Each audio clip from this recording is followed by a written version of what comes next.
Have you ever felt like you're on the precipice of understanding something truly profound about yourself, yet it remains just out of reach?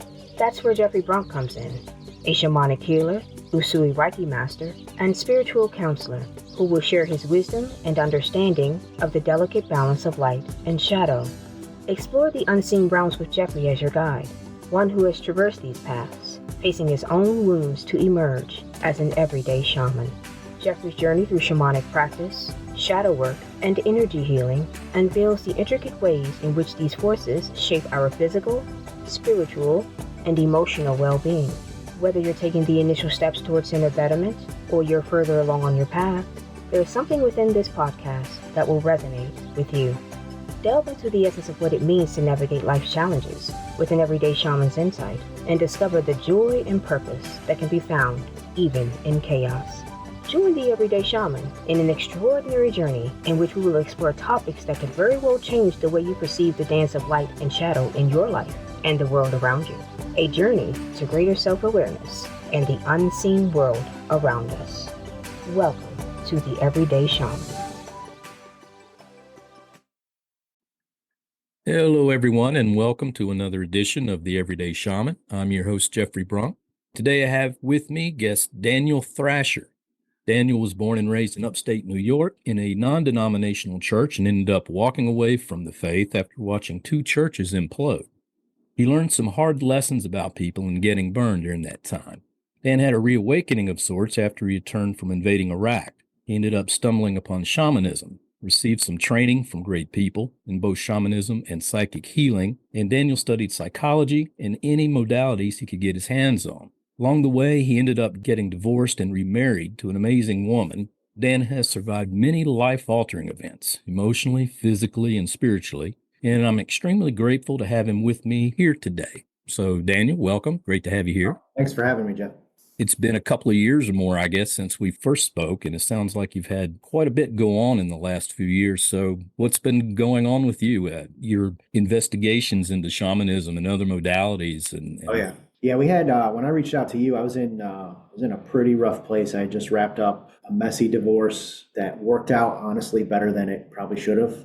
I was by myself, hadn't really got my feet back underneath me. Didn't really know where to go from there and didn't entirely understand my life falling apart the way it did.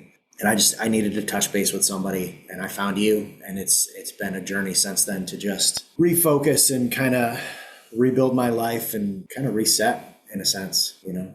Yeah. What were the contributing factors in getting to investigation of shamanism and are they healing modalities? Most of it's healing modalities. I really enjoy doing healing work with people, whether it's talking through stuff with them that they just haven't been able to wrap their mind around, or if it's actually doing like healing journeys or psychic journeys, introducing them to a plant that might help them with some kind of medical issue that they're having. That's probably my biggest enjoyment out of this type of work is just seeing people get better, whether it's, life-wise or physically. Yeah, I can relate. I've done a lot of journeys and I don't know afterwards what goes on. Some people will tell me sometimes 3-4 years later, and I'll find out, oh, this happened and this happened. And yeah, but it's nice to know. I believe that's part of setting ego aside. So it sounds like you've been able, that's not easy for a lot of people to do. So to be able to do that, it sounds like you have. Yeah, it's ego is a brutal, fickle master. You really because I'll catch myself in the ego part. And that's not just like when we're talking about ego, I feel like we're not just talking about like the being cocky or like proud of yourself. There's an aspect of self that creates. It definitely has its negative sides, the cockiness and stuff like that. But there's also the side that is protective. Your ego responds to things, and I think that that's very strongly linked to, in my experience, to PTSD as an egoic response to a traumatic experience. But you can't really do healing work when your ego's on the front of that. So you have to learn to kind of strip that to the side and set it to the side and do your work. And it's an ugly thing to look at oneself sometimes. Yeah, I don't know about you, but when I do work for others, it's fairly easy for me to set my ego aside. Mm-hmm. But when I do, or if I attempt to do work for myself, it's more difficult. or I it has agree. been up Absolutely. Yeah. until the last year or so, even. I don't know why, but whether it's feeling like, oh, I don't deserve this or I don't need it, maybe a male thing. Yeah, But and we tend to overthink a lot of stuff too, especially in Western society. Our minds get so far ahead of us that we're judging ourselves on stuff that doesn't even matter, and or other people haven't even noticed, and we think it's this terrible thing, and it definitely keeps you on your toes.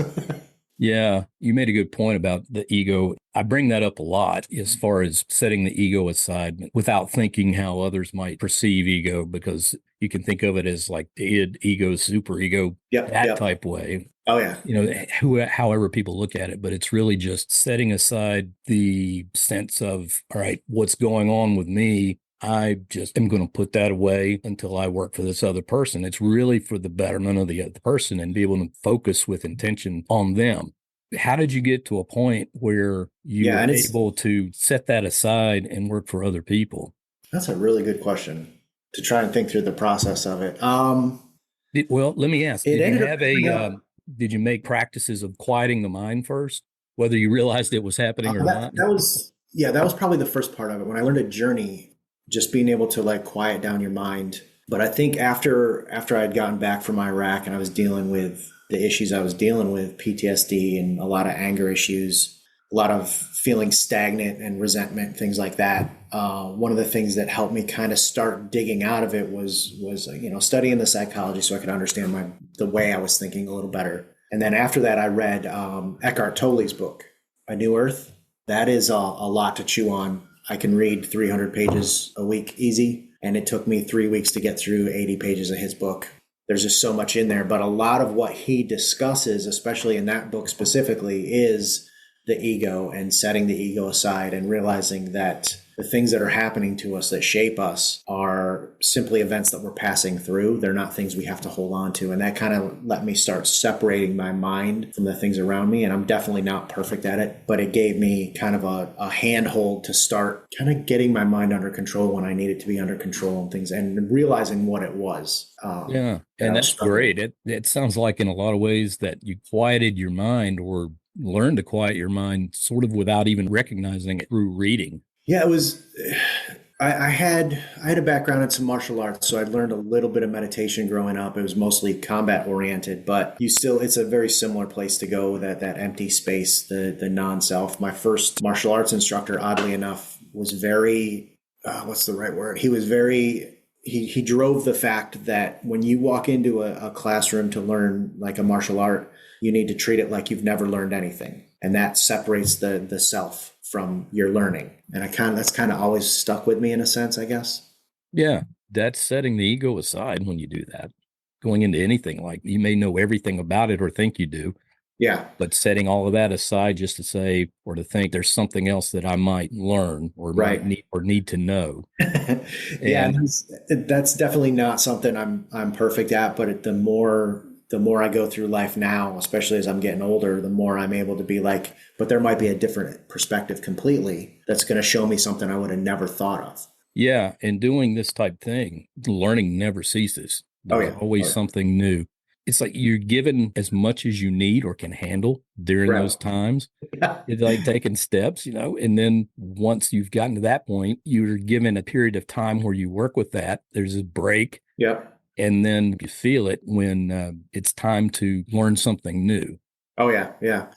It's very interesting too that the more I talk to people that do this stuff, like you and I have had some great discussions. The representations you see when you're journeying are different than the ones I see when I'm journeying.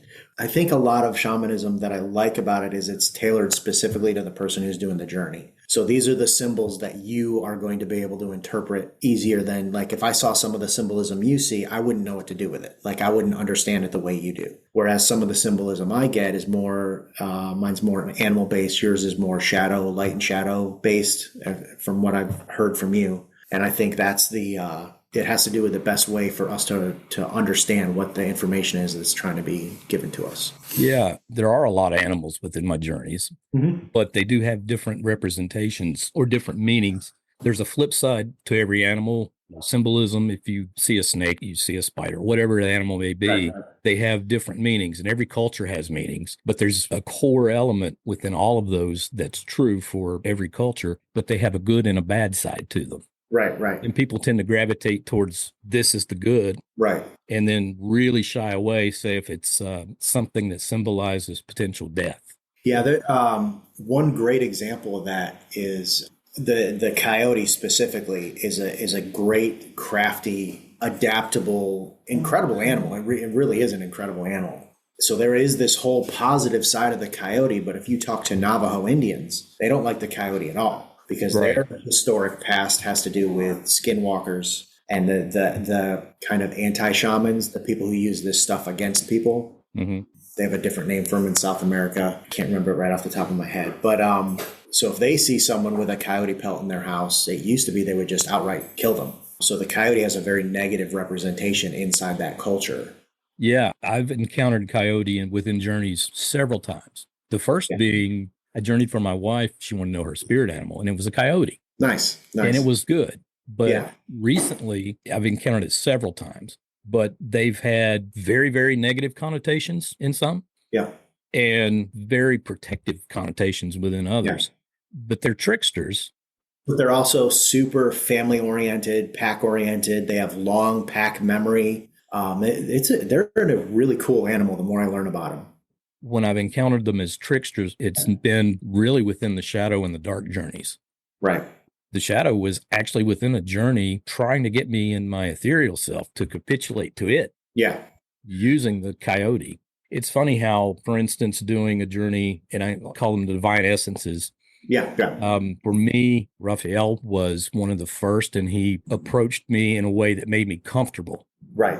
so that I was able to get the messages that I was given. And I'm sure you know, they don't give yes and no answers. Mine does not give yes and no answers. That would be too easy. Yeah, that'd be too easy. You know everything. Yeah. What's the point? I'm done. You know, other people that have encountered, whether it be Jibril or whoever it may be, Yeah. they approach them or they encounter them and they have a different countenance. With Jibril, he's very stern with Right. communication and discernment. There've been, I know at least one other person that's come to me and he's humorous. And I'm like, really? He's not humorous with me? I mean, there's been a few times he said little things that are sort of borderline. Yeah. Like he doesn't know how to do it. I don't know. But it's neat how that happens. And because we're all different, but we're all made of the same thing, the divine or the light or God or whatever you choose to call it, knows exactly what we need and how we're to be able to receive it in order to understand it and use it for ourselves and for other people. Yeah, I think you're touching on one of the subjects that I enjoy a lot about shamanism, but I'm also very careful to try to impart to people is everyone has a different way of labeling things. You call things divine essences. I usually call them entities. And that's one of the things that I love about shamanism is we're not stuck on definitions. Like you don't use this term and this term only for something. And it limits linguistic control of your spiritual path in a way. You're not worried about having a ritualistic labeling, but you're also not stuck with interfering with someone else's labeling. Like if someone says, well, God, and the next person says the universe, that's completely okay. I try to be respectful of those different uses of language. And a lot of people, especially inside organized religion, there's specific words they're supposed to use for specific things. And I think it in a way, clouds their experience. Yeah. And it starts the ritual before you've even done anything, Yeah. That's a big reason why I don't use the word angel. I use divine essence because it's more an element of light. But you tend to picture, if you say angel, the winged beings with the chubby cheeks or the Right. paintings that you've seen, and although I have seen them with wings of some sort at different times, yeah, they're nothing like the quote unquote angels that if you've grown up in religion that you would picture or you see them on right. paintings or TV or whatever. So I don't use that. And the same goes for titles. Reiki Master, I don't like. It's an ego thing. Right. And I shy away from even calling myself a shaman. I don't like that because I know it's a very revered title. And right. I don't want to, I don't know. It's an ego thing too. Yeah. It's almost presumptuous to label yourself as a shaman. Like that's how it feels to me. It's, and traditionally it's been something that other people called like oh, this guy's a healer, this guy's a shaman. Other people would call you that. I ran into one lady. I was at an event, just a bunch of different modalities of healing and stuff like that. And her table was set up and she had some shamanic stuff there. So I stopped and talked to her because I'm always looking for anyone I can train with or learn something else from. And she was more bent on how long she had trained under this guy. And, that's the reason why I can put up my shingle. And the comment just sat like off with me. And I was like, I don't think that's like, just because you trained with someone for 12 years doesn't make you a shaman. I know people in the Army that train for 12 years and they are, I wouldn't trust them with a spork, so. So I don't think, and that's not to like, I didn't have a really long time to get to talk with her or see her practice. So I'm not judging her as far as her ability to help people, but just the phrasing of that comments was off for me. And it let me know immediately that I probably wouldn't train well with her. Not that I couldn't learn something from her, but that definitely wasn't the person that was going to teach me. And I knew it. As soon as she said that, I was like, okay, you're not my teacher. That's not saying she can't help somebody. That's not saying she's extremely good at what she does. It was just the phrasing of it is kind of what you were talking about. That it almost feels weird to say, this is who I am, Yeah. Well, I use an example when I finished Reiki training, 4 years, took that amount of time because I wanted to take time in between each level. Right. But as soon as I finished, or not long after I finished, I went to a Reiki master for a session for myself. Yeah. I expected to have that person be in the same mindset as I was. Right. And I ended up being sick for a week afterwards. I literally was sick because she arrived late. Her energy was all over the place, just frenetic. She stood behind me and she banged a gong behind, like it wasn't a gong, but I didn't see it coming. I didn't know she was going to do that. It scared the crap out of me. And got on the table and then she started, when I do hands-on, it's very light. Yep. But a lot of times I don't even do, there's hardly any touching at all. Yeah. But is like a deep tissue massage on my shoulders. It hurt. Yeah. And it really hurt. But her energy, I don't know. I didn't know it at the time that it was the energy transference the way it was, because my intention had always been when I was learning that you're supposed to be in a good head place. Right. And she wasn't. And so many people are not focused, or they're doing it for the wrong reasons. Right. When I'm doing like smudging and stuff like that, I barely ever touch people. I rarely have to. You can feel their energy sometimes from feet away. Oh, but yeah. It's interesting you'd say that. I've seen some people that just have a very different method. And like modalities, there's no one way to do something. It's the intention behind it. Yeah, absolutely. Intention is huge. Even Bruce Lee said he was a proponent of taking pieces of different martial arts and using what works. This is what works for me. I'm built different than this other person, so this is what works for me. And in these modalities, I find the same thing. Like I'll see one thing from somebody and be like, oh, I like the way that works. I think I can use that. And then I'll see other stuff that I'm like, no, that's not going to fit with how I work.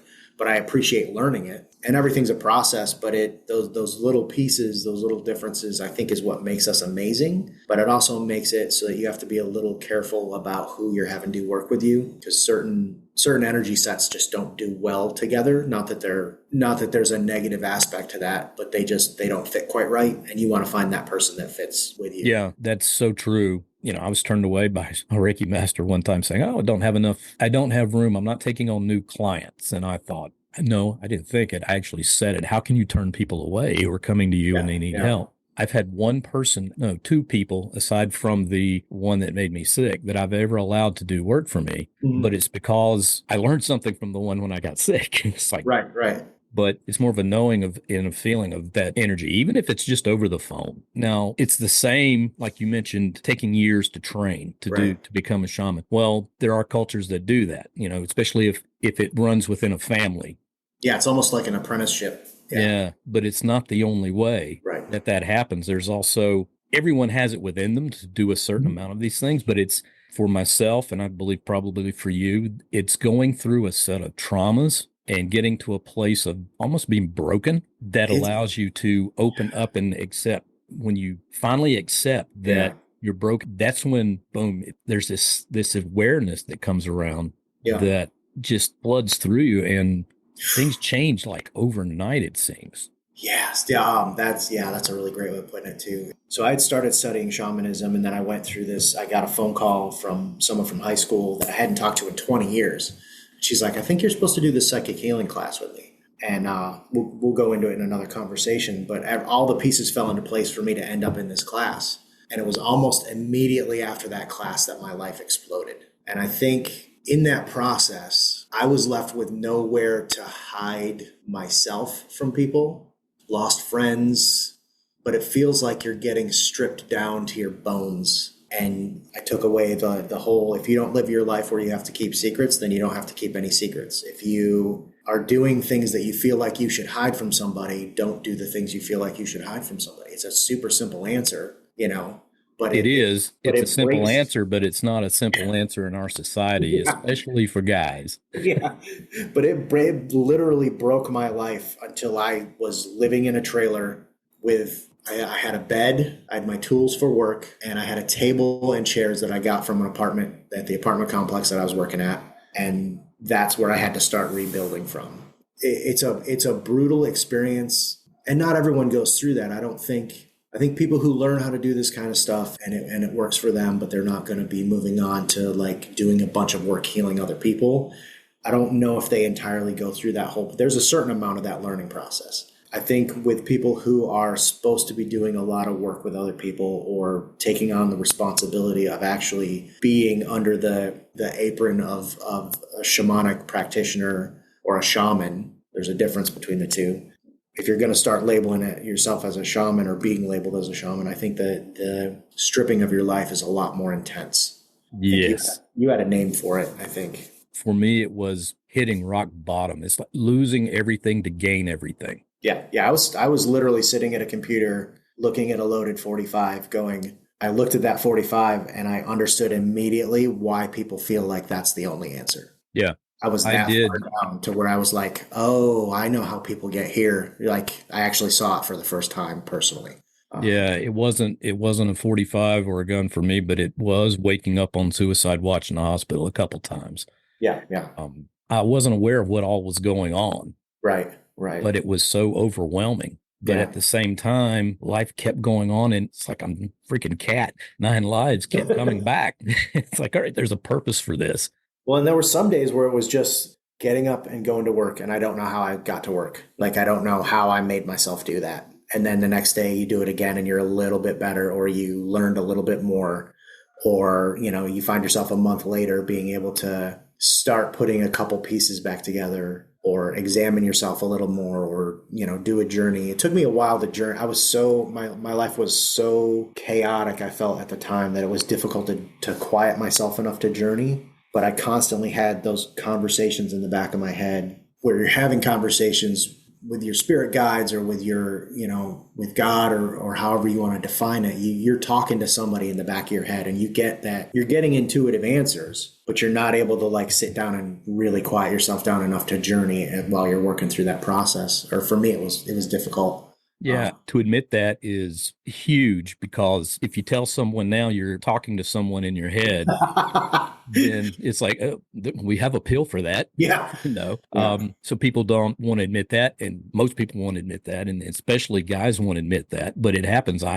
Lord knows, I go around our property and I smudge the property and I give blessing, but I actually talk out loud to guides and to the land. Right. I guess that would make me crazy in a lot of people's eyes. I had one young man that came to me, and he drove 2 hours just to sit and talk. And he said he hears these voices talking to him. Right. And I asked him, I said, what are they telling you? Are they telling you things that are bad, harmful things? And he said, no, they're very encouraging and I'm on the right path. I said, keep listening to them. I don't care if anyone tells you that, you're crazy or you need help or you need medication. I said, as long as you're not thinking of doing things, or the voices aren't telling you bad things. Or getting you into that paranoid space. That's something different. Having those conversations with your spirit guide or God, which is essentially what you do when you pray. There's a difference between that and that paranoid, like something's talking to me. It's uncomfortable. I'm starting to see uncomfortable things in my life. You get people who start going off on the we define it as schizophrenic, like paranoid schizophrenic, and that's a very different interaction. And I think, in my experience, I think those are two very different situations, but they're both from one foot in the spirit realm at all times. Yeah. And even with schizophrenics, Now, I know I'm not going broad with every person that's Right. diagnosed as or labeled. There are some people that are just labeled. With me, I was labeled bipolar by a physician's assistant without any testing Yeah. when all of this was going on with me. But there are people that are so sensitive and so open that these elements of darkness and divine essences are talking at the same time. Not everyone can be lumped into, okay, he's schizophrenic, he's bipolar. I think society labels us that way at Yeah. times. There's a lot of reasons for that, be it I shared with you a little bit about my brother and his struggle with that. And I've talked to my mom extensively about it. She's shamanically trained as well. She's a Reiki master, and several other modalities of healing work. And we've had some great conversations just discussing the possibility that schizophrenics, as a general statement, might have a channel that's open that they don't know how to close, or was forced open and can't be closed, or they don't know to close it. So they have stuff talking to them all the time, and it starts to wear on your brain. sort of the same with people that are on the spectrum of autism. Right. I think there's a fascination with people on the spectrum of autism. You get these genius level responses all the way down to not being able to communicate at all. And like going into the study of that stuff, that's a whole rabbit hole to get into. But it is fascinating, the different reactions. You get some people who have those things start talking to them, and they're very comfortable explaining it. They found a way to deal with it. They know what it, they like kind of have a comfortable way of explaining what it is for them. I saw a podcast with a guy that he's an artist, and he draws some of the stuff that he sees, but he was very forward about, hey, the whole time we've been doing this podcast, that wall over there has been all over the place, and there's things talking through it. And he goes, I've just learned, I know that's not what other people are seeing, that's something from a different place. But he had an excellent way of explaining it all. It was very, very fascinating. Yeah. And being out in nature, I've had experiences where I will see and people think this is really crazy because they would kill it in a heartbeat, but it was a black widow spider, and it was under a bucket, and I took it and I didn't kill it. Yeah.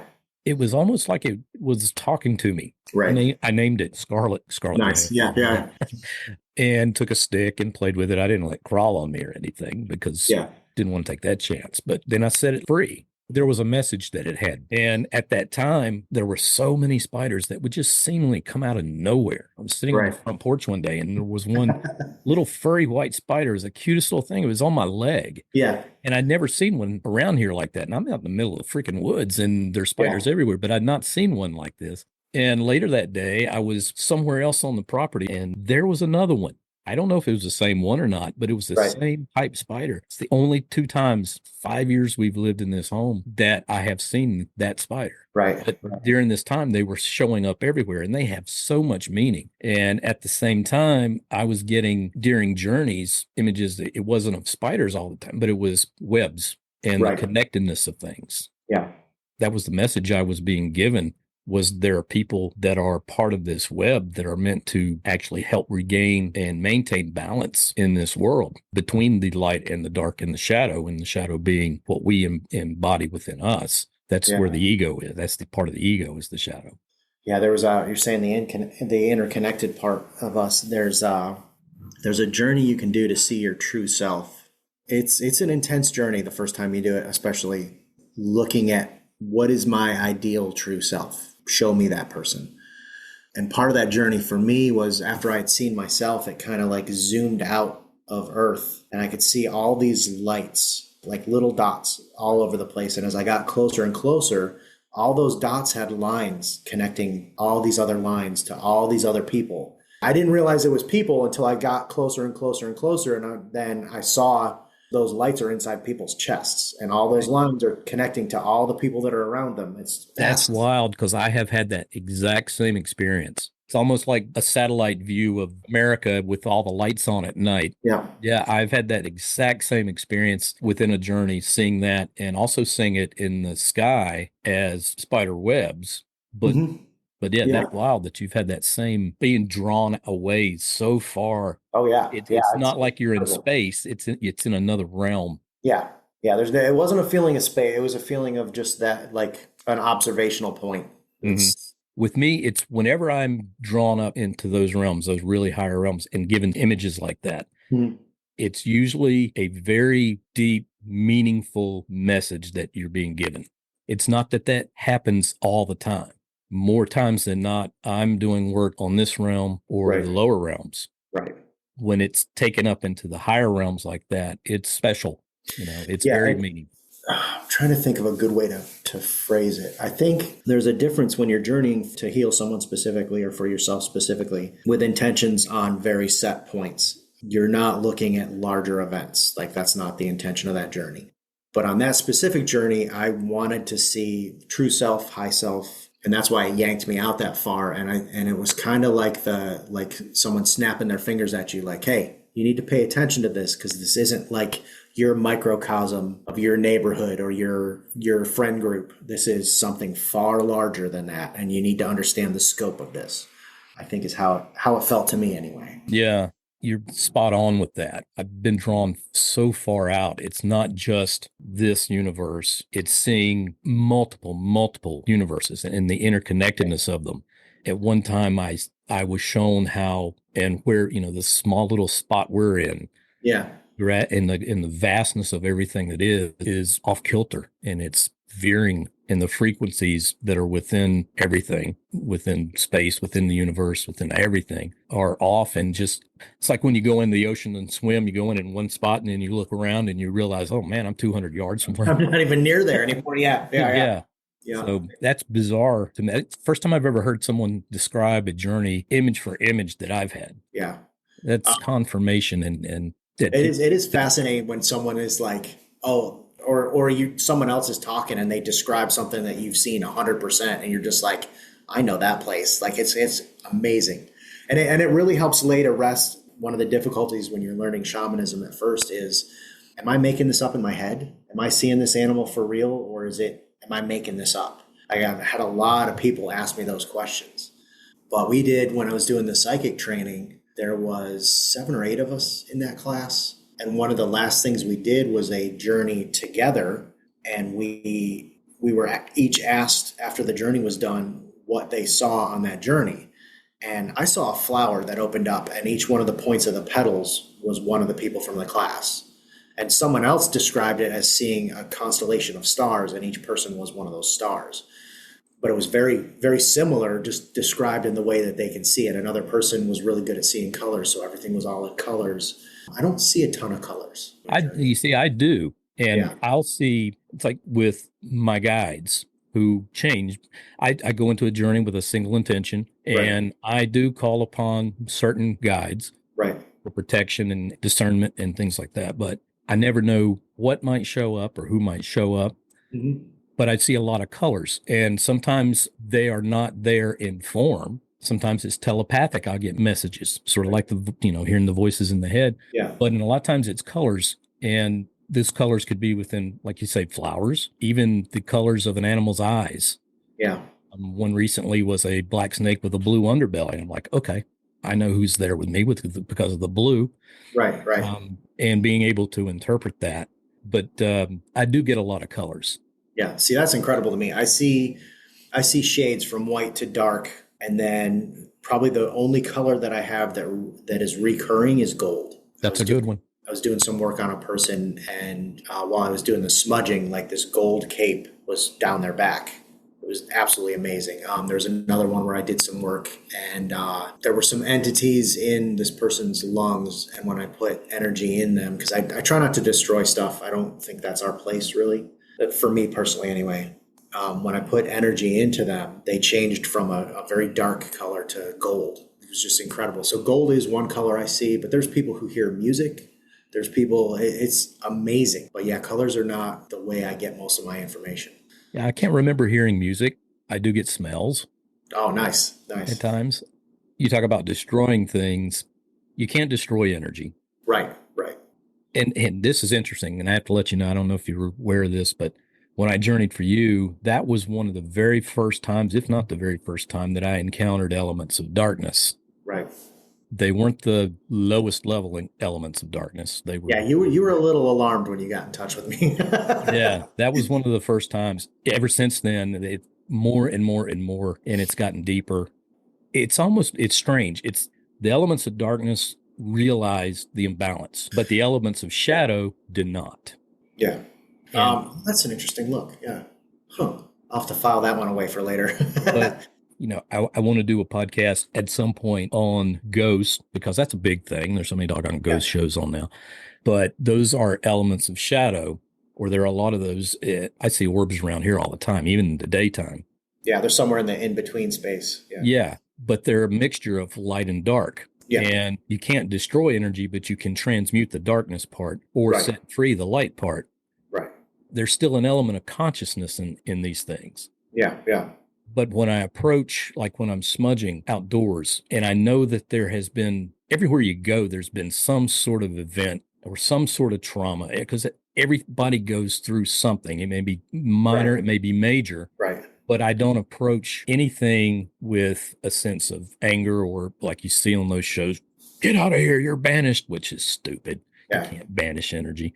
But I do it with a sense of acceptance and gratefulness for the things that were contributed by, whether it be an animal or a person that is passed on.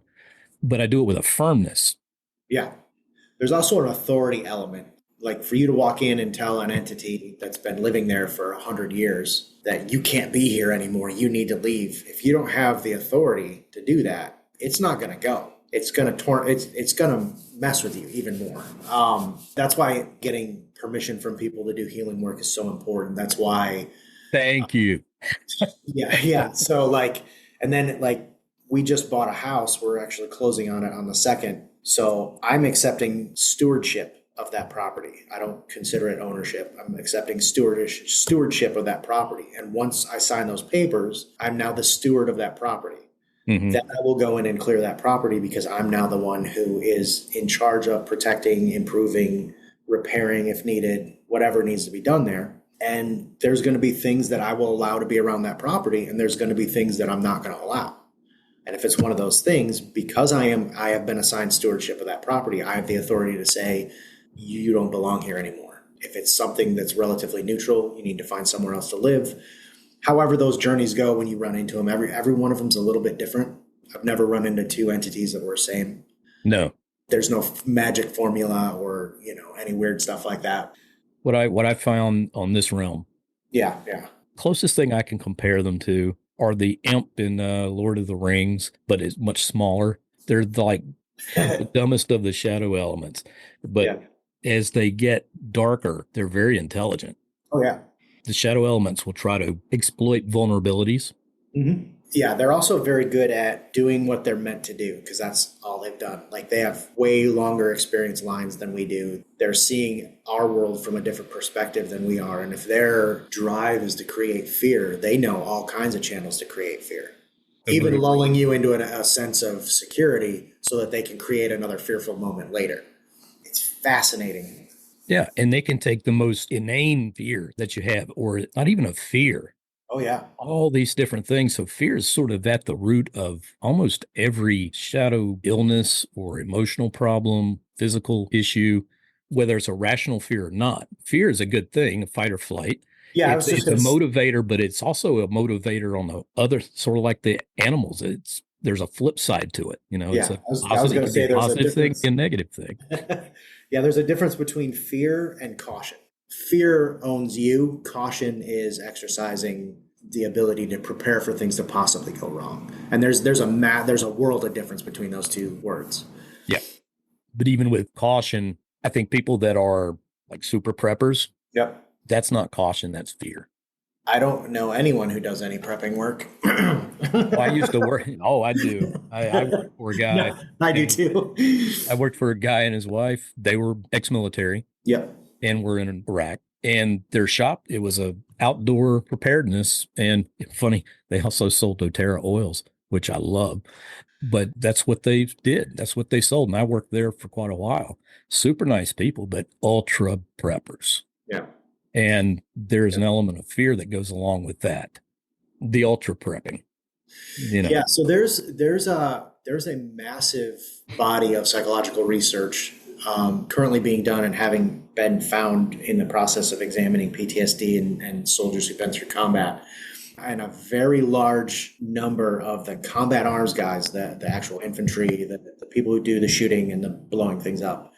There's almost a paranoia in us And someone was asking me about that because a lot of them do turn into preppers, or they're outspokenly anti-government, or they're subtly hiding things in their homes, things like that. And someone asked me about that. And I said, well, listen, we personally and very viscerally experienced places that the government went out of control or disappeared and everything was lost. We have seen the worst of what humanity can do to each other. And because of those experiences, we've learned, don't trust your government because they can turn on you. We've learned, if you don't have extra food at your house and the grocery store doesn't have food, what are you going to do? We've learned those experiences because we've literally walked through them. And it kind of shapes, some of those people definitely take it too far, but anything can easily be taken too far. And I always tell people, like, you'll never prepare for everything, but if you learn how to make your own food, you have the stuff you need to hunt with, you have the stuff to maintain your property, whatever that is, and you have the stuff to communicate, then you're going to be so much better off than everybody else, and you'll be able to help other people. Yeah. Said, you cannot prepare for everything. That's impossible. No. And I won't lie. I build a community and a network, and I'm not going to lie. When we moved here, and even before to a certain, I mean, I've got a go bag or a bug out bag. I don't think I'll need it here. Have some food. And before we had our generator, we went through several days without power in the winter with storm, but we were ready. Had water, lights, everything we needed. It was actually kind of fun because, sitting around by candlelight or. I have a weird obsession with buying candles. I do too. Well, we don't need any more candles. Like, yeah, we do, because I use them all the time. I light them, when I journey. I have even a process of the color candles that I use and where they set and how I light them in order. So I go through a lot. And then we light one every night on our hearth in our living room. Nice. And let's say we're opening the door now, because we've seen so many orbs on night vision, and they're not bugs. They're definitely orbs. Yeah, there's something else. Yeah. And watch them go to the candlelight. It's so cool to see. And we'll close that door, when we go to bed. But we'll sometimes have that candle burning for hours and hours. Yeah. So we go through a lot. Yeah. Yeah. It's, I think I told you a little bit the last time we talked. After Iraq, I didn't like people. I didn't want to be around people. The world was not a happy place for me. And now the process of getting back to where I love people's stories, and there's a fascination and an amazement to the world we live in. I had to find that again. Like, it's not just your 9-to-5 job and going to work and paying your bills. There's a whole nother aspect of just take 5 minutes and really look at what's around you and just take that in, and it changes your entire world. Yeah, man. And there's so much more, even with our eyes, there's so much we miss, but there's so much around us that we don't see. Yeah. Or refuse to accept that we know it's there. Yeah. That's a thing too. So that 5 minutes of just being calm and like attaching to the world around you, that's shamanism. That's spirituality. That's a spiritual connection. It doesn't have to be learning how to journey. It doesn't have to be something you feel like you can't do or you're not trained to do. It's a simple connection to the world around you. Like, go outside with no shoes on and just stand in the grass. That feeling for 5 minutes is unbelievable. Yeah. You literally start to buzz, vibrate. Yeah. And it's that simple. I said, one of my friends he's an atheist, and he goes, well, I don't believe that to me. Yeah. If you're an atheist, if you believe in nothing, you have to believe in something, right? Yeah. He said, I'm an atheist. I said, is that something that you've concluded? I said, because I can take you out back and show you God in 5 minutes. And he's like, what? I was like, I can show you God in 5 minutes. And he's like, that's not good. And like, we had a great conversation, and he knew I wasn't trying to bash on him or anything, but like there's this. Was he expecting a guy with a white beard sitting on the patio drinking a bud? I think that's what it was. He was picturing the stylized description of the Christian God, and that's not necessarily what you're going to get. But no. There's how about this? Those little jumping spiders that you see all over the place, like that little white spider. Just take a second, get really close to it, and look at how intricate it is. Don't try to describe it. Don't try to figure it out. Just look at it. And all of a sudden you're in another place. It's that simple. Or a spider's web. Some look like someone, the spider got up drunk and just threw it up. But some are so precise and just gorgeous. And when the sun hits them, they shine like a prism all these different colors. The prism is the way I'll try to explain the light and how it splinters into these different essences or entities, as you call them. Looking at spider webs is so, I don't know, there's something about it that just speaks to me, and I think it would speak to humanity if people would just look at them and see how much patience the spider has for that. It takes the time to create a web, not knowing whether or not it's even going to catch anything to eat. The patience that it takes, it waits and waits, but it creates this beautiful pattern. Yeah. It's sort of a euphemism for all the interconnectedness and the human nature within us as well. I think maybe that's why I've seen so many spider webs and spiders. Yeah. When you start taking time, my daughter was terrified of insects for a little while when she was younger. And she had a collection of over 200 insects. I learned how to pin moths because of her. Mm-hmm. We would go on hikes and just take pictures of insects. And the more you start to notice that, the more you take that time, they're everywhere. Yeah. But you have to take the time to notice them. And it's fascinating. And so many people get wrapped up on it's not the end of the journey that is the point. It is the journey that's the point. So don't get overwhelmed. Don't feel like you have to do all these little performance things in the process. Like, it's the little steps, and those are the right steps for you. Mm-hmm. Don't put yourself by other people. Just that calmness. It lets you kind of reflect. It's very well said, and it's easier said than done. Yeah. Oh, yeah. Yeah. Especially in I'll say all that, and I'm going to mess it up today, so it'll be fun. Yeah. Especially in our society where there's expectations and there's processes for everything, how you live your life from birth to death. Right. And, I think of it as you come into this world alone, you go out of this world alone, and what you do in between is up to you. I mean, there's things that you need to be taught, but not how to live your life. Right. And what paths you take.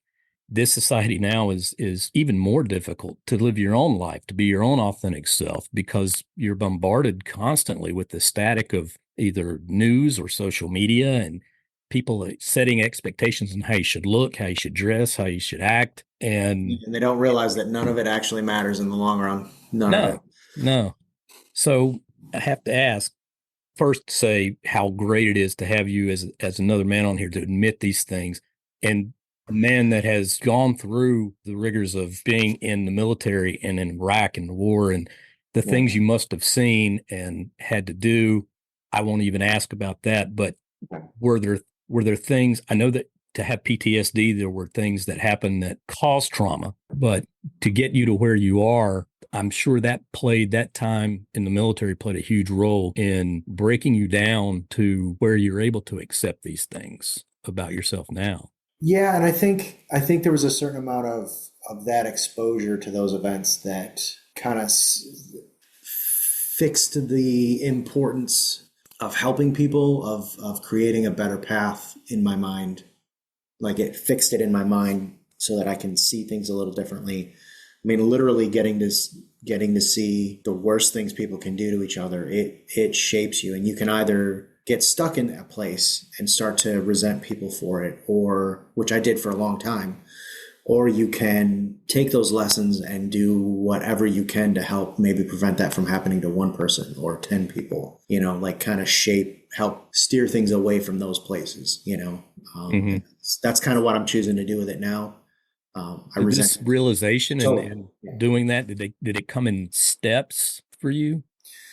Yeah. It's a lot of little steps. Like, I started with hey, I'm going to study psychology just so I know what's going on with me and my friends. Like, so many of my friends were not well. A lot of alcoholics, some suicides, a lot of anger issues, divorces. So, just to start understanding that, and then, starting a journey to find some kind of a spiritual path again. Because like you said in my bio, I had walked away from the church, the Christian church, for a very long time due to those experiences. And then I needed something to put my feet on because I was not doing well. I felt like I was floating. I had nothing underneath me to stand up on. And it's just, so I started reading. Reading's always something I've been really good at and really enjoyed. So, the golden rule in the Christian Bible is the same thing as karma in the Hindi beliefs. It's just worded differently for a different culture. The same as Buddhists believe, whatever energy you put out is the energy you get back. So when you start seeing these certain principles start to come in, and then like each step is like, well, if this is said over and over again in all these religions, that might be a very important principle. So why don't we start with that and just start there? And it was like building these little tiny, sometimes it felt like I wasn't going anywhere, and then something would just hit me. Or, like when I got the journey with you, and or I would be in a class and someone would just make a point, and it would just bring all these pieces that I'd been rolling around in my brain would all of a sudden stop rolling around, and they would be like all in line, and I'd be like, oh, that's what that means. Yeah. And you tend to get those realizations, The epiphanies. Yeah. exactly when you need them. Yeah. Yeah. Now, have you worked with others that were in the military that, like you were mentioning, that had the problems with alcoholism or suicidal, inclinations or whatever it may be? Because it sounds like you would be a really good person to come to, having been through that and recognizing that in others, it does not just in the military, but especially, just you've seen it firsthand with those that you served with. Right. And a lot of it too. So I'll bump into we're in a part of Virginia with one of the best VA hospitals in the country. So there's a lot of vets here, and I'll run into You're them. In Virginia? Yep. I'm in between Charlottesville and Richmond. Yeah, just a few hours down the road. Yeah. I'll run into vets, and one of the first questions I have for them, like, they'll be there. Oh yeah, what branch were you in? Stuff like that, and I'll be like, how are you doing? Some of them it'll just short circuit them, like they'll kind of blink at me, like, what do you mean? And I'm like, how are you doing? Like, here's my number. If you need to make that 2:00 in the morning phone call, you call me. I don't care that we don't know each other. You call. And I do that with every vet I run into. Like, if you need to call me, call me. Like, I don't care that we don't know. I don't care that it's 2 a.m. I know how important that phone call is, and you need someone to pick up at the other end. Yeah. Well, that leads me to a question about how you go about, because you and I are on the same page with this stuff. Yeah. I've journeyed for people at 3 a.m. and 6 a.m. and time. I put on my website 24 hours a day. I don't turn anyone away. But if someone does call you, what's your process as far as going about helping someone, especially if they're not local? Yeah, if they're not local, the first thing I try to establish is it kind of where they're thinking. Are they at the point where are they drunk, sitting there with a loaded gun and calling me at 2 a.m. because they have nothing else to talk, like they have no one else to talk to? That is a much more dire conversation than, I'm having a really bad day, I'm struggling with some stuff. Are you drinking? No, I'm not drinking. Just sitting on my back porch.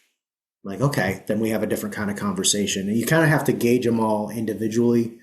Yeah, because every situation is different. And trying to get them in touch with a local group is super important. That's always the long-term helpful solution. If they're close to me and they need something immediate, I'll literally get in my car and drive for 2 hours to get to somebody if I need to. I've done it for friends of mine before. And some of those guys you can tap into the training, because we're taught mission orientation. We're taught following through on your word. Like, if you say you're going to be at a point at a certain time, you're at that point. Like, you don't want to let your brothers down, that kind of stuff. So sometimes you can tap into that and, have a conversation with them. And then at the end of the conversation, finish it off with, we're having breakfast tomorrow morning. I expect you to be there. Like, you're telling me you're going to be there, and you make it that honor code. You kind of tap into that honor code and use it. Sounds wrong to say it, that you use it to your advantage, but you use it to give them a reason to be at that appointment in the morning, and then that's one step. And that's, if you can get them to do that, then they realize that they're not completely lost, that there's steps they can take. But that's so important. That's so important, because it's the same principle of when I work with anyone, it's having them, either them contacting me directly or going on my site. That's the first step that shows that they are open to receiving help. Yeah. So to do that and it definitely helps having been through the same kind of training and kind of understanding how that mind is trained to work. Yes. And your training, I'm sure you didn't realize it at the time, but your training with the military, I'm sure you didn't think was going to create this sense of empathy. In such a way that it's not only allowing you to be of service and to provide betterment to people that have also served, but to anyone. But they have to be willing to accept it. Willingly accept it, not prodded into accepting it. Yeah, and there's those phone calls at 2 a.m. are one thing, and then you get guys that'll have a little more surfacey conversations about yeah, I struggle with this and this, and oh, I know the PTSD thing, and then they kind of tuck it back in a corner. Do you ever find frustration with people that they're really searching, Right. but then you don't hear from them, and it's waiting on them? They have to be ready to make that step for themselves, but you know so badly that they need assistance. They need Right. something that you can help them with, but you can't do it unless they're willing to receive it and say they want to receive it or show that Yeah, they it's even more intense when you can like see a clear path out of where they are. Yeah. Like you make two simple decisions and it'll completely change your life kind of thing. I used to get frustrated with that. I will occasionally catch myself still getting frustrated with it. Now it's more of we're having the conversation. I'm planting a whole bunch of seeds or giving them a whole bunch of pieces of information they can digest later. And maybe just like with me, someone else will come along and say one sentence and all of those pieces fold into place and they have their epiphany. So I feel like some of that frustration not wanting to has gone away. Yeah. I don't want to see you keep going through this. Else. Why can't you just do this? Yeah. Yeah. For me, it's that frustrating. I get frustrated sometimes because I see where they're headed. Yeah. And having been there, I don't want to see them get to that point. Yeah. Start wanting to hand out helmets. You're going to need this in a few days. Yeah. And it's the frustration for me is that I can't do anything about it. It's in their time. It's when they're ready, but you see it coming and you're going, oh, come on, please. And that's one of those ego responses, not because we want to be the ones who help them, but because we feel like they should know this. But that's our egoic response to like. That's our human side. Yeah. Yeah. That's our human nature. So that's definitely one of the struggles is like you go through all this work, you journey for somebody, and some of those journeys they will wipe you out. Like you will be exhausted when you're done. So I've had a couple journeys go multiple hours, and they're exhausting at the end of the day. You're wiped out, you're spaced out, and then you write everything up and you go over everything with them and have this long discussion with them and talk things through with them. And I always send a copy of the journey to them as well, so they have that record, which you do the same with your stuff too. Yeah. And then you never hear from them again, or you hear through someone else that they're still doing the same things, like nothing changed. That's kind of frustrating. Or they do something to better themselves in the near term. It might go a few weeks or a few months, and then as life goes on, you have things thrown at you right and left, and to deal with those things. And part of our responsibility as healers doing this kind of work is to understand that it's okay for that energy not to be reciprocated. That doesn't reflect on us. So we have to be okay with the fact that sometimes we're going to expend energy that's not going to get returned. We have to be, and we accept, most of us by and large accept that. Okay. Now I do believe in the reciprocation, but it doesn't have to be financial. No, not financial, but just like and it can be as simple as finding out a year later that they did listen to something you said. Yeah. It did change something for the better for them. I don't need them to pat me on the back or say thank you or anything like that, but to know that energy was put out there and that information was given to them and it was used and it helped them. Like that's to me more important than any other, like the finances are. Yeah. Feel kind of weird when people thank me but there does need to be a reciprocation of an energy flow. It's not a one-way street. Right. So, and I'd almost rather not be personally like have them call me back and be like, hey man, this really helped me. I'd almost rather hear it through the grapevine, because then I feel like it's less likely to cause a prideful situation for me personally. Yes. Yeah. At the same time, when you do get those, be it years later. Yeah.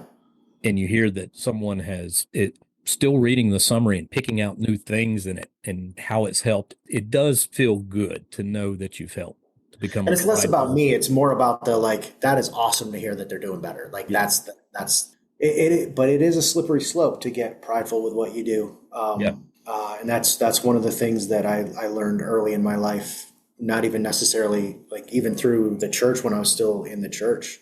There was a lot of things that I did that I was, trained to do and taught to do. And if you make it about you, it loses, you might still be able to do it, but there's an element that gets lost. Yeah. and it's not, you should be able to be completely removed from the situation, and that energy, that healing process still works just fine.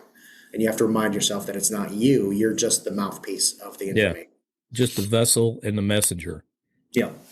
Yeah, that's really true. That's why I don't put any interpretations of my own within journey summaries, because it's not for me. Nothing within there is for me. Or a lot of times I'll know what certain colors are, who's there with me, what the messages could be, but that's my interpretation. Right. It may not be the interpretation that they get. That's an interesting thing. So I share what I find shamanically when I journey. I'll share 100% of it. And if I get like a specific feeling or sentence, or like, and you and I both know one of those sentences will like carry paragraphs of information. So I try and write as much of what was being told to me as I can come up with, like whatever steps of clarity come through, like this sentence actually meant these three other things too. I'll try to write those down as much as possible, but as information being conveyed, not as an interpretation. Yes. Like this is how the information came to me. This is what it seems like it says. This is, or sometimes, like, especially I imagine with colors, these are what these colors have meant to me in the past. They may mean the same thing to you. You know, that kind of stuff kind of is helpful, because you do have the experience, and you do have that, well, interpretational experience that can help somebody who's never seen that kind of stuff before. So don't completely count it out, but at the same time, I will always let people know that after they have read the summary several times, not just once. When people contact me 20 minutes after they receive it and read it the first time, I'm like, no, read it, research everything in there, research the colors. If there's animals, everything in there you're led to research or let resonate with you. And then I'll answer most of my journeys. I've got most of my journeys in notebooks, and occasionally I'll pull one of the old notebooks out and I'll go read through stuff, and I'll be like, I totally forgot about that, Yeah. In the same way, I've got so many journals here, boxes of them. Oh yeah. But now I send all of my summaries via email. So I have hundreds of them in a folder. Yeah, we do things a lot. We see a lot of the same things and have a lot of the same experiences with journeying. Now, do you have a practice that you do? Do you, I don't advertise. I have my website. I've started advertising a little bit, but for the podcast, because that's what I've been led to do to reach a greater number of people. But do you have anything set up where people can contact you, or a place where you do, if you do hands-on work, or where you do this? I think that's something that's coming in the future. It's always been something that's really been on my mind, is how to help as many people as possible. But I've never had a place where I could really set that up. So now that we're buying this house, we're going to have 9 acres of land. It's beautiful. Like, I've been struggling the last couple of years with, when does that next chapter of my life start? Like, when do I get my forever home? I don't like renting because I'm just dumping money into someone else's pocket.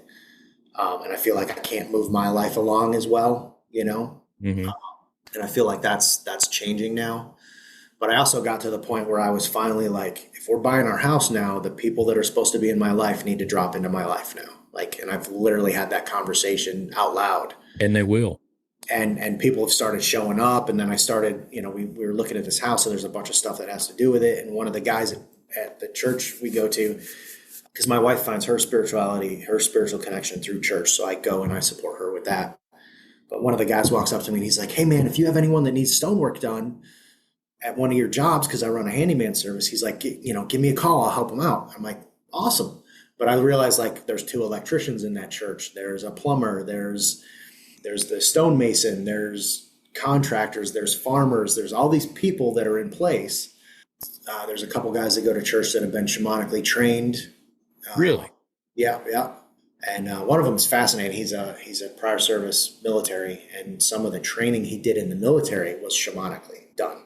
Wow. One of his scouting courses, by the end of the course, they blindfolded everyone in the course, and they had to walk over a mile through the woods to get to a specific point, and they could do it. Like, and not like feeling out in front of their hands.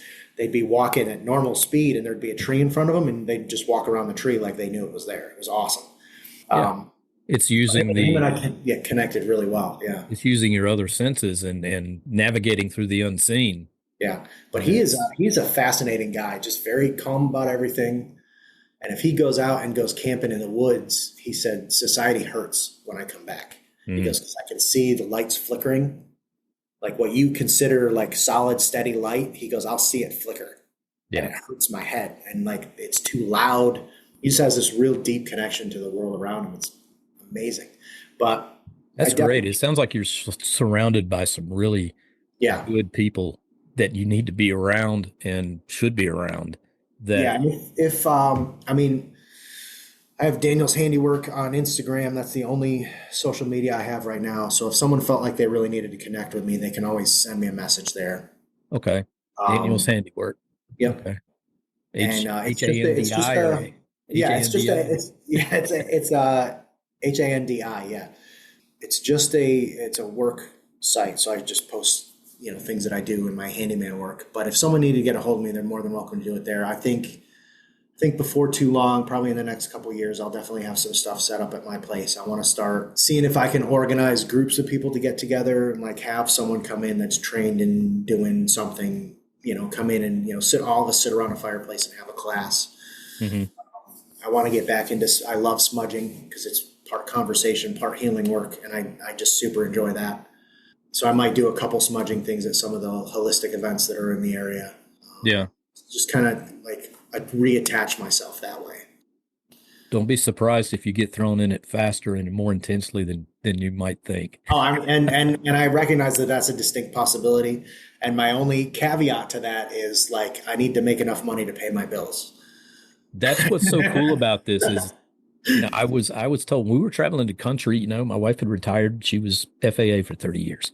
And we were traveling and Northern Virginia was way too expensive. We Oh yeah, stay it's there, terrible. but we didn't know where we wanted to be. So we went around, we had in a fifth wheel and lived in a couple of years in that. And we were kind of placed where we needed to be. Yeah, But I was told at one point by Jibril, I was like, financially or otherwise, you'll be taken care of, is what he yeah. said. And there were times where that happened, and it still does. Oh yeah, Things are needed, don't know where they're going to come from. Boom, they yeah, appear, or they come to us in unexpected ways. But yeah, it's in order to keep going forward with helping to regain and maintain that balance, and that balance comes from us and that connection we all share with the earth and everything else outside. yeah. I really struggled for a Oh, long time with charging people for healing services too. Like if you're asking for a price for your healing work, and then I realized that if I ask for a certain amount of money for the time that I put in, then I don't have to go work a job, which leaves me with more time to help more people. mhm. And also I've discovered that people don't act on what they learn from a journey or Yes. an experience as much if they don't have skin in the game. Yeah. So if it costs them something, whether it's like, I had these steaks in my freezer, I'll bring them over and trade for that. Is that cool? Absolutely. If they put something in it in an exchange, then they're more likely to use that information in their life. Yes. Whereas if you do something for free, they're like, oh, that was cool. And then they walk away and forget about it. Yeah. Yeah. I had that same issue. And every time I've put prices on my site, I've struggled with it Right. because I don't look what I do as a business, Right. but I do believe that people should contribute in some way. Right. So at the very least, a testimonial on the site. Right. But I've had people send everything from handmade jewelry and paintings and books to Right. to monetary donations, Right. something that shows that they are invested because it's not as much for me when they do that as it is Right. for their continued healing and betterment as they go along. Right. They have, like you said, skin in the game, no Yeah. And matter it's how small, because not everyone can afford to donate. I've had donations monetarily as low as $10, but that's yeah. all they could do. Yeah. And that's fine with me. But I'd also accept, like, I mean, we're getting ready to do a ton of work on this property. It was originally built in 1820. So there's a lot of work to do. Oh, wow. If they come out and help me shovel some dirt, or if they come out and help me like clean stuff out of the barn, like whatever it is, like that, the point is the exchange of effort and energy, not the exchange of money as much. And that is Money is a keeping in tool line. that we do use, Yeah, we unfortunately. need it, unfortunately, Yeah. in this world. But the way you're approaching it and the way I approach it, and I know one other person, uh, she is one of the only ones that I've allowed to do any work for me. And she was in Mexico and now just moved back to the States, but has the same mindset in that it's not about what you get, but what you're talking about is exactly the way the shamanic healers or the medicine men, the fellow we were talking about earlier, he called me a witch doctor one time because he didn't know what a shaman was, but it's the way that they always operated. It wasn't about getting money. It was about people would bring goats or Yeah. food or whatever it could be. It was expected. Yeah. They knew that they needed to, and it's not they felt it was an obligation. It was something that they wanted to do, Yeah. and that showed that they were really wanting to have that healing of whatever nature it might be. Yeah, it adds a seriousness and in some cases almost a sacredness to that exchange between the Yes. person doing the work for you and the person receiving the work. So Yeah, it is very that important. is very well said. Now that's great. I'm going to start using it. There's a sacredness to it, especially for people that are still kind of mired in church. That word will resonate with them, Yeah, yeah. and they'll understand. It's sort of like passing the basket. Yeah. And I do want to say that I don't want people to misunderstand my issues with religion as opposed to someone's spiritual relationship through church. Yeah, there is a There's big a difference. massive difference. Mhm. And I do not disrespect anyone's mode to get to God. God's a pretty big dude. He can work with whatever you give him. I don't worry about that. That's something I had to let so many worries go so that they weren't eating my head, eating me up in my brain at 2 o'clock in the morning. And I'm laying in bed sweating. So I'm not disrespectful to anyone's belief system that leads to that relationship with God or the universe or however they choose to define it, because I started in the same place. My journey led me to where I am now. Their journey might never lead them to the same place I go to, but I'm glad they're on the journey. Yeah. There's never a disrespect meant with when I talk about the Christian church or religion as opposed to a relationship. So Yeah. If you're just following the mandates and going through the motions right.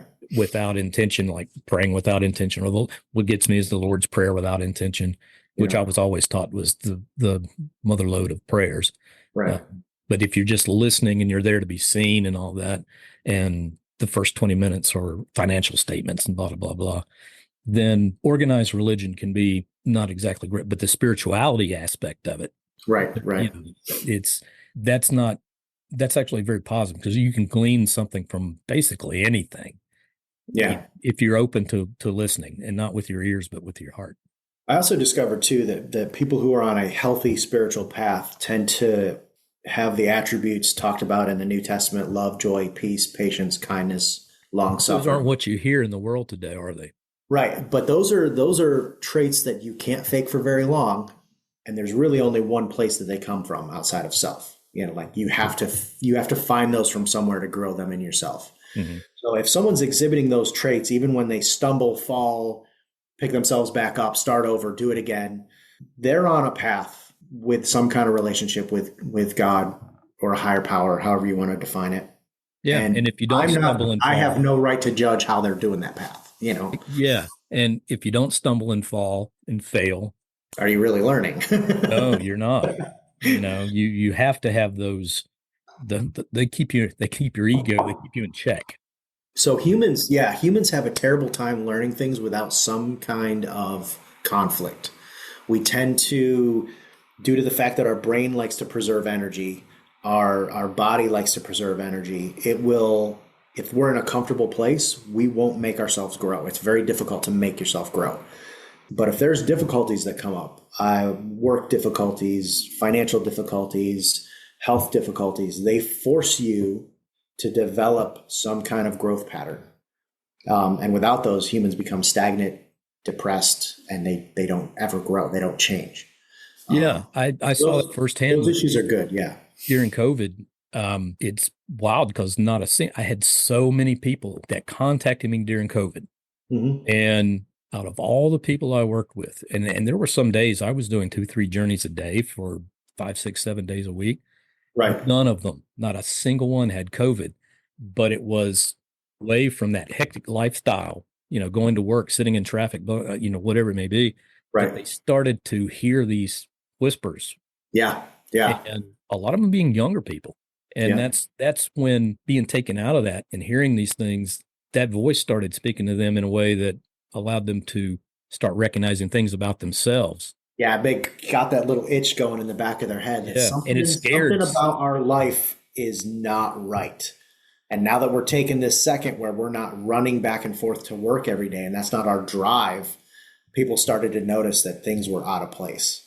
Yeah, it's within themselves. Fascinating. Within themselves, within the world around them, the social structures we've created to run a society. Like people started noticing, like, isn't this weird? Like, just crazy questions. Like, I find it weird that blah, blah, blah. And it's stuff that person never would have talked about before. And I'm like, yeah I find it weird too. Yeah. So, but it's good. It's frightening. It could be frightening. I won't, look at how many people are still walking around with masks, despite the reports saying masks do nothing, and they're angry and paranoid, and they won't let people near them. They're riding around in their car by themselves with a mask on and gloves on. And I'm like, that level of fear that's a problem. Like, I feel really bad for those people. Yeah. Well, it's frightening too, when like during that time, these people were gaining that awareness, that self-awareness, and that worldwide, the broad awareness around them. Yeah. That it was frightening to them because a lot of, it's hard to accept a lot of things about yourself. Yeah. And to accept who you might be, and that you're in the wrong place or you're in the wrong job or whatever it may be. It's finding out you're 50, 60 years old and most of your life up to then was not worth the effort you put into it. Yeah. That's a terrifying thing. Yeah. You spend most of your life at work. You better enjoy it, not just feel like all the things that you thought were important are not important. Yes. Like when you get the glimpse into that and you're just like, like all those cars you have, all the house you have, it doesn't, like, none of that stuff's important. Could I do what I do out of a studio apartment? Yep. I would love to be a steward of this property, though, and I'm really excited about getting it. I would rather do that. That's a more comfortable place for me, but can I do it anywhere? Yeah, that's important. I've lived out of a backpack it was almost a year in Iraq. I lived out of a backpack when I was in Kosovo for 6 months. Like, what we think we need is not, we need very little compared to what we think we need. Yeah, so. Everything we need and everything we need to know is within us. We just have to recognize that. Yeah. Well, we should wrap this one up, or we could keep going, but I'd love to have you back on. Oh, it'd be fun. It'd be fun. Just let me know when. Yeah. Yeah. There's so much more I think we could touch on, and this has been great. I think it's going to resonate with a lot of people. Good. So you might want to look at a website. Yeah. And that's something that maybe this podcast was me needing to get pushed in that direction of like, hey, it's time to start actually getting this stuff done, bud. When it happens, it'll happen, boom, so fast. But you're aware enough to know when it happens that, okay, time to do this. Yeah. And this is a great setting too, because I love the conversational setting. I love, you and I've talked, I think when we connected a few weeks ago, we talked for, I think it was almost 3 hours. Yeah. So like, and you and I both love that conversation and getting into those ideas, and kind of then the more people are interested in it, the more, like, if someone had questions, I'll gladly come back on and we'll have a whole entire talk about whatever question they had. It's fun. If it helps somebody, it's awesome. Yeah. Yeah. I definitely will. That exchange of ideas makes me feel like what we're doing is important. So yeah, I would definitely like do another episode and have you back on. That completely gets me back on track. It's awesome. So this is great. Oh, yeah. I'll be in touch with you, but we'll definitely plan on another episode. I do so much appreciate you being here. Oh, absolutely. Thank you for inviting me. Yeah. I'll talk to you soon. So I want to thank everyone for joining us for this episode, and to Daniel Thrasher, my guest. We'll have him back on, and anyone has any questions for him, it's Daniel's Handiwork, HANDIWORK. Yes, sir. On Instagram, until he gets a website. Yeah. I think he'll probably sooner or later. Feel free to contact him. He's a great resource. I think you picked that up from listening to everything he said here. So I want to thank you for joining us, and till next time, take care and peace. Thank you for listening to this episode of the Everyday Shaman. Please join me each week as we will explore new topics that I hope will inspire, educate, astound, and possibly confound listeners. If you have topic suggestions, if anything in this episode resonated with you, or you care to be a guest, I'd love to hear from you. You can contact me through my website, www.everydayshaman.net, or email me at jeffreybrunk@everydayshaman.net. You can also find my personal memoir, The Everyday Shaman, One Man's Journey into the Miraculous, on my website and on Amazon.com.